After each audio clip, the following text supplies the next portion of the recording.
In this video, we will talk about components A through K of the Consolidated Emergency Response Contingency Plan.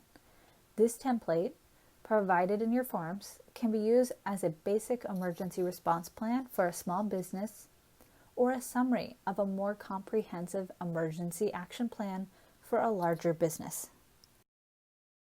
This is the fourth section of the Hazardous Materials Business Plan. You can get here by logging in, clicking on Proceed to Forms, selecting the Hazardous Materials Business Plan package, clicking on the facility address, and finally clicking on the link highlighted here you can see in orange. Fill out the facility identification section with the date, type of business, and any incidental operations.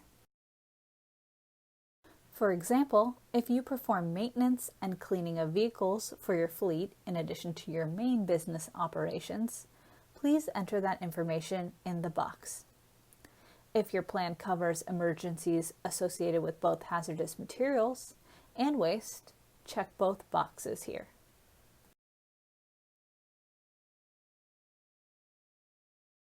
Most facilities need to notify 911 for assistance with an emergency response, like a fire or spill.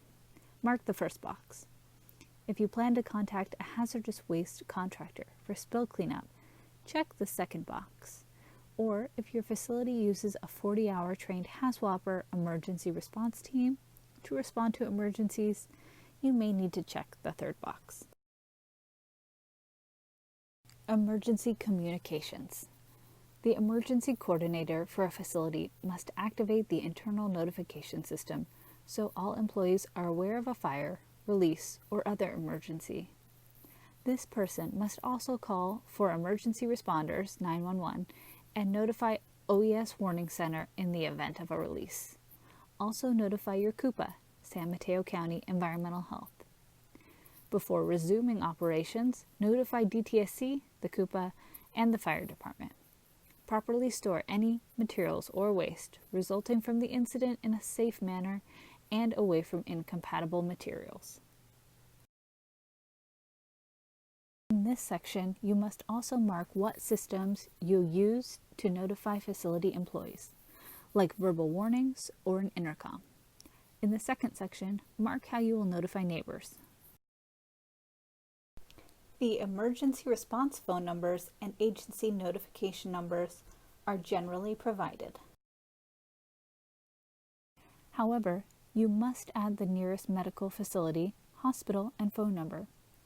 Take care to ensure this is the proper medical resource by consulting with the medical facility. The facility must have adequate procedures to prevent and contain a release in order to reduce injury and other harm from occurring to people, property, or the environment. Mark the emergency procedures your facility uses, such as monitoring tanks for leaks, covering storm drains with mats while filling tanks, and note automatic shutoff systems if applicable. Emergency procedures commonly may include turning off utilities, calling 911, and evacuation procedures, like notifying people and accounting for them.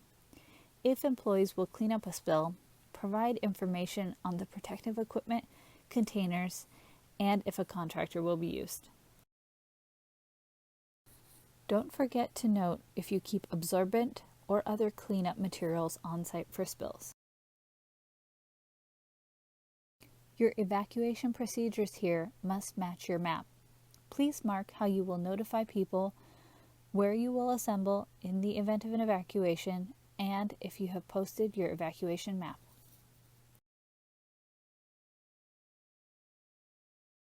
The typical small auto shop or dry cleaner may not need to make special arrangements. However, if your facility has any unique equipment or hazardous materials, it is important to contact emergency responders and make arrangements as needed.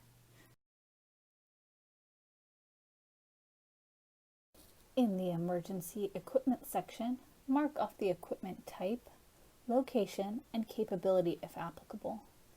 Please provide the personal protective and first aid equipment provided at the facility. For example, gloves are stored in the spill kit and are single-use, oil resistant.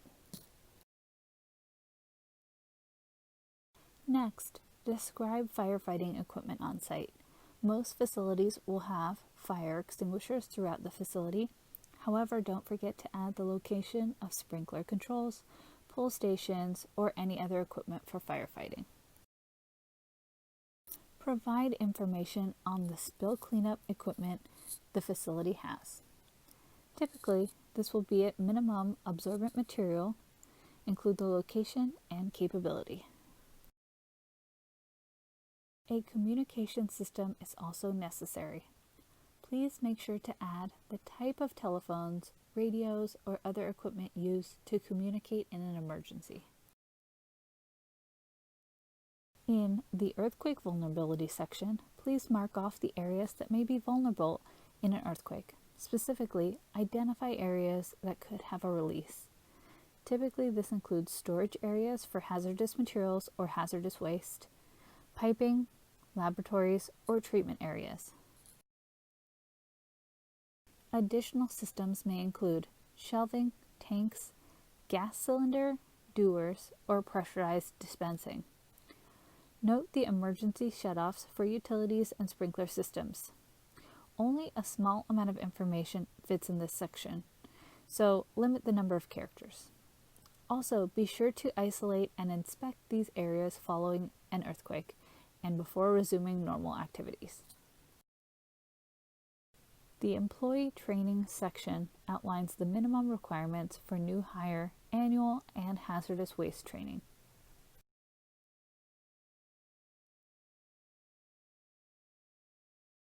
You must mark how you provide this training to employees, such as in a tailgate safety meeting. Finish by adding the name of the signer and title of the signer, and then click Save Changes in the lower right-hand corner. Note that Section J, the list of attachments, is not available in the portal. Additional attachments can be added to the owner-operator page. When you print a copy of your plan, you'll be able to see a PDF showing you sections A through K filled out. Thanks for watching. Please continue on to the employee training section.